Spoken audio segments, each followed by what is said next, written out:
ఓం సమర్థ సద్గురు సాయినాథాయ నమః. ఆధ్యాత్మిక జాగృతి 9వ అధ్యాయం. పూజ్యశ్రీ మాస్టర్ గారు బోధ. పూజ్యశ్రీ భరద్వాజ మహారాజ్ ఆరాధన సందర్భంగా 2011 ఏప్రిల్ మాసపత్రికలో పూజ్య గురుపత్ని శ్రీ అలివేలు మంగమ్మ తల్లి వ్రాసిన వ్యాసం. నేడు ఆంధ్రదేశంలో సాయిబాబా గురించి తెలియని వారు లేరనడం అతిశయోక్తి కాదు. అదేవిధంగా సాయిబాబా గురించి తెలిసిన వారిలో చాలామందికి పూజ్యశ్రీ మాస్టర్ గారి గురించి కూడా తెలుసు. పూజ్యశ్రీ మాస్టర్ గారి కంటే ముందు కొందరు సాయిబాబా గురించి ప్రజలకు తెలిపినప్పటికీ ఇంత విస్తృతంగా సాయిబాబా గురించిన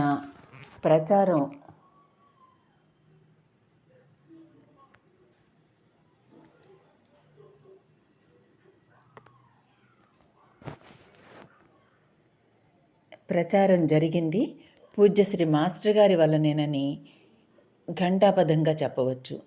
యోగి వేమన వలె, గౌతమ బుద్ధుని వలె పూజ్యశ్రీ మాస్టర్ గారు కూడా ఒక మృత్యు సంఘటనతో చెలించి జనన మరణాల తత్వం, సృష్టి తత్వాల గురించిన తీవ్రమైన యోచన ద్వారా మధించి సత్యాన్ని తెలుసుకున్నారు.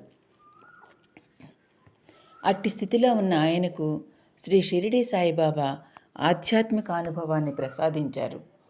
అప్పటి నుంచి ఆయన షిరిడి సాయిబాబాను తన గురువుగా భావించి సేవించనారంభించారు.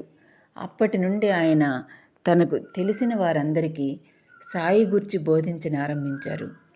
ఆ రోజుల్లో గుడికి వెళ్ళి కొబ్బరికాయలు కొట్టి నమస్కరించుకోవడమే భక్తి అని, అది కూడా చాదస్తమని, మూఢనమ్మకమని ఎక్కువ మంది తలచేవారు.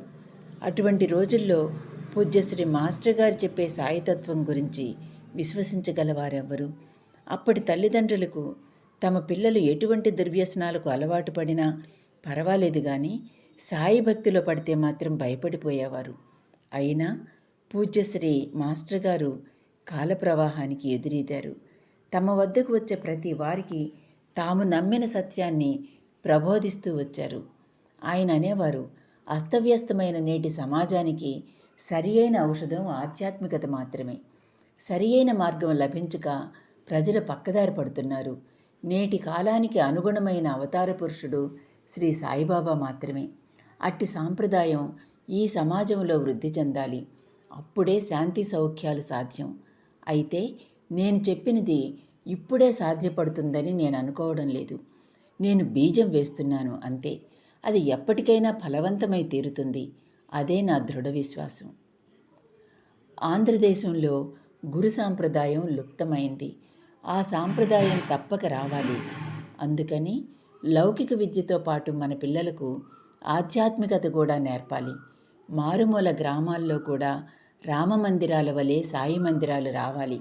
అందుకని నా తుది శ్వాస వరకు దాని కొరకే అహర్నిశలు ప్రయత్నిస్తాను అనేవారాయన.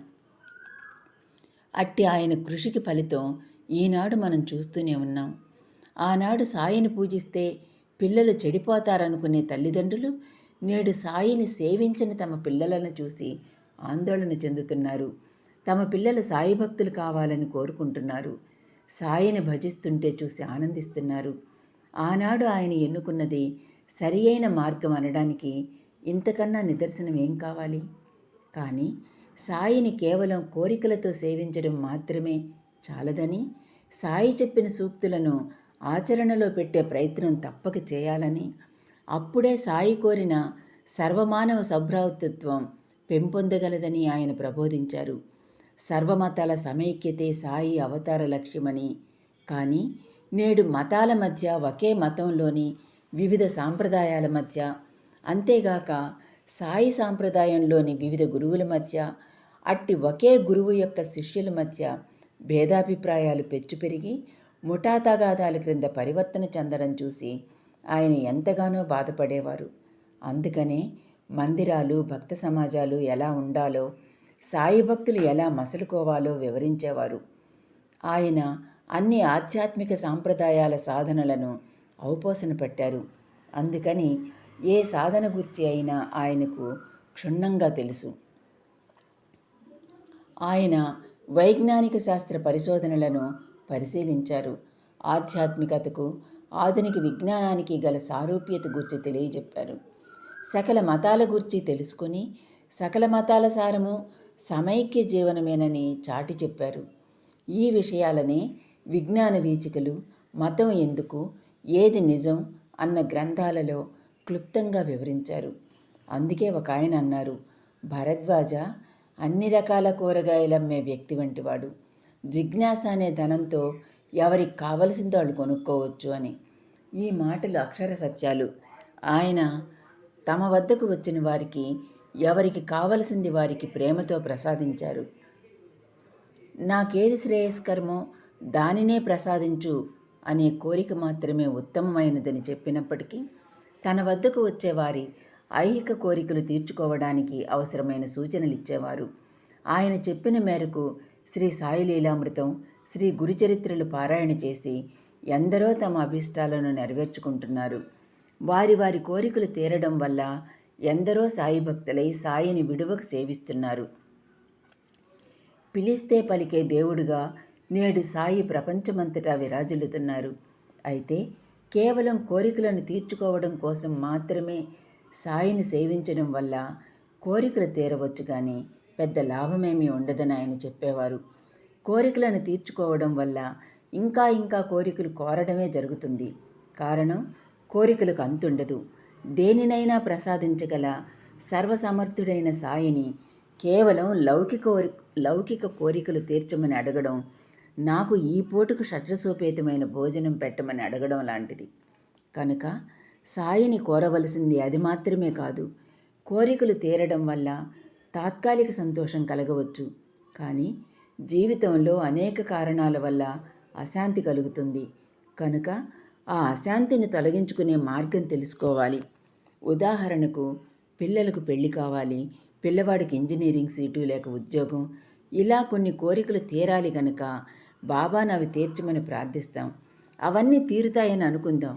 కానీ మన నిత్య జీవితంలో సాటివారి వల్ల వచ్చే సమస్యలు, వాటి వల్ల వచ్చే అశాంతి మాత్రం పోదు.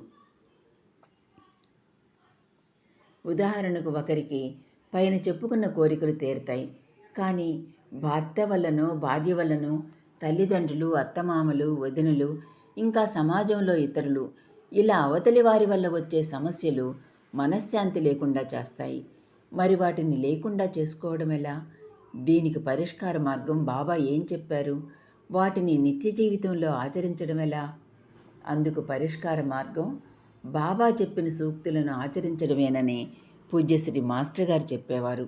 అదే సరి అయిన మార్గం. అట్టి ప్రయత్నం వల్ల మనకు మాత్రమే శాంతి రావడం గాక విశ్వశాంతి కలగడానికి కూడా అవకాశం ఉంటుంది. బాబా చెప్పిన సూక్తులనన్నింటినీ కాకపోయినా కనీసం ఒక్క సూక్తినైనా జీవితంలో ఆచరించడానికి ప్రయత్నిస్తుంటే జీవితమే మారుతుంది. బాబా సూక్తులు ఒకదానికొకటి వేరుగా కనిపించినా అన్నీ ఒక విధమైనవేనని ఆయన చెప్పేవారు.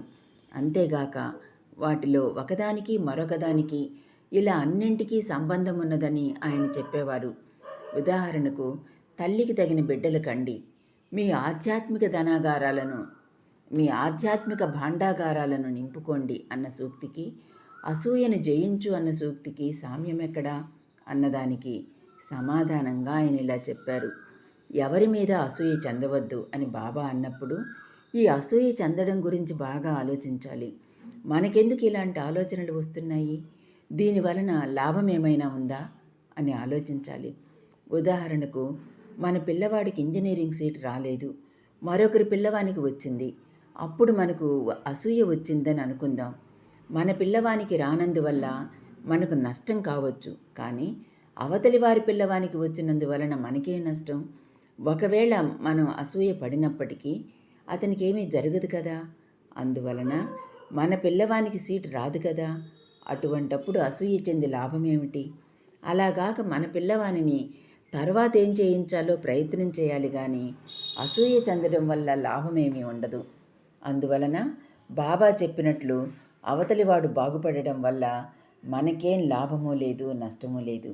అంతేగాక ఆలోచిస్తే ఒక విధంగా అవతలివాడు బాగుపడడం వల్ల ఒక్కొక్కప్పుడు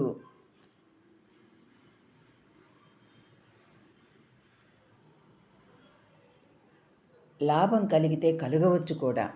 కానీ అసూయ పడితే నష్టం మాత్రం తప్పదు. ఎలాగంటే, ఒకడు ఆర్థికంగా బాగుపడ్డాడని అనుకుందాం. అతడు మంచివాడైతే మనకు అవసరమైనప్పుడు ఆర్థికంగా సహాయపడవచ్చు. కానీ అసూయ పడడం వల్ల కోపము, ద్వేషము, అవతలి వాళ్ళు నాశనమైపోవాలన్న ఆకాంక్ష, చేతనైతే నాశనం చేయాలన్న ప్రయత్నం, చేయలేకపోతే అశాంతి, వారి మీద కక్ష పెరిగిపోయి అవతలి వారి మీద దుమారాలు, దుష్ప్రచారాలు చేయడం మొదలైన ఎన్నో చెడ్డ పనులు చేస్తాం. దుర్మార్గపు ఆలోచనలు చేస్తాం. అందువలన మనకు మానసికంగా అశాంతి, మనకు అవతలి వారికి ఇబ్బందులు కలిగి పాపం మూటగట్టుకోవలసి వస్తుంది. అలాగాక అసూయను జయించడానికి ప్రయత్నించినప్పుడు ఇతరులు బాగుపడితే సంతోషపడతాం. అప్పుడు ఇతరులు మేలు పొందేందుకు సహాయం చేస్తాం. వాళ్లకు కష్టం వస్తే బాధపడతాం. ఆ కష్టాన్ని తొలగించడానికి సాధ్యమైనంత మన ప్రయత్నం చేస్తాం. అలా మనలో విశాల భావం కలిగి శాంతి ఏర్పడుతుంది. ఆ భావం పెరిగిన కొద్దీ మనం ఇతరులకు ఎన్నో విధాలుగా ఉపయోగపడతాం. చివరకు ఆధ్యాత్మికంగా కూడా ఉపయోగపడతాం. వాళ్ళ కష్టాలు తీరడానికి సాయిని ప్రార్థించమని చెబుతాం. మనం కూడా ప్రార్థిస్తాం. ఇలా ఆధ్యాత్మికంగా కూడా ఉపయోగపడడం వల్ల మనలో ఆధ్యాత్మికత పెంపొందుతుంది. ఆ తర్వాత నిస్వార్థంగా సేవ చేయడం ప్రారంభిస్తాం. అది క్రమంగా త్యాగంగా మారుతుంది. ఇవన్నీ చేయాలంటే శారీరక శ్రమ, మానసిక ప్రయత్నం చేయవలసి వస్తుంది. కనుక పని చెయ్యి అనే బాబా సూక్తి ఆచరణలోకి వస్తుంది. బాబా చెప్పినట్లు చేస్తున్నాం గనక ఆయన స్మరణ ఎక్కువగా జరుగుతుంది. అందువలన దేవుని నామం ఉచ్చరించు అనే బాబా సూక్తిని పాటిస్తాం. దీనివలన మనస్సు వికసించి ఇంకా బాబాపై భక్తి శ్రద్ధలు, సమాజ సేవ అలవడి బాబాకు ప్రీతిపాత్రలం అవుతాం. ఇటు ఆధ్యాత్మికత, అటు లౌకిక ప్రయోజనం కూడా నెరవేరుతాయి. కనుక అప్పుడు తల్లికి తగిన బిడ్డలమవుతాం. ఇతరుల శ్రేయస్సు కోసం పాటుపడడం ఎప్పుడైతే అలవడుతుందో అది పెరిగి సకల జీవుల పట్ల ప్రేమ, జాలి, దయగా మారుతుంది. అప్పుడు జీవరాశులన్నింటినీ ప్రేమించడం జరుగుతుంది. అందుకని సమాజ శ్రేయస్సు కోసం సకల విధాలా పాటుపడతాం. అదే బుద్ధుని తత్వం, భగవంతుని తత్వం, బాబా తత్వం. కనుక మనం బాబాకు తగిన బిడ్డలుగా అంటే తల్లికి తగిన బిడ్డలుగా తయారవుతాం.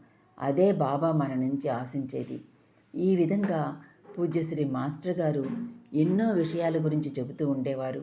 వారి బోధల పట్ల ప్రభావితులైన వారు ఎందరో బాబా భక్తులై ఆయన చెప్పినటువంటి సత్సంగం, సమాజ సేవ వారి శక్తి మేరకు ఆచరిస్తున్నారు. కానీ ఆయన కోరుకున్న సమైక్యత మాత్రం కరువైందనే చెప్పాలి. చాలామంది బాబా భక్తులే అనేక విభేదాలతో విరోధులుగా ప్రవర్తిస్తున్నారు.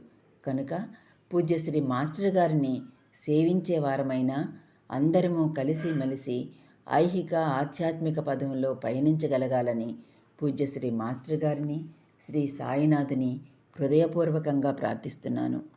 9వ అధ్యాయం సమాప్తం. ఓం సాయిరామ్.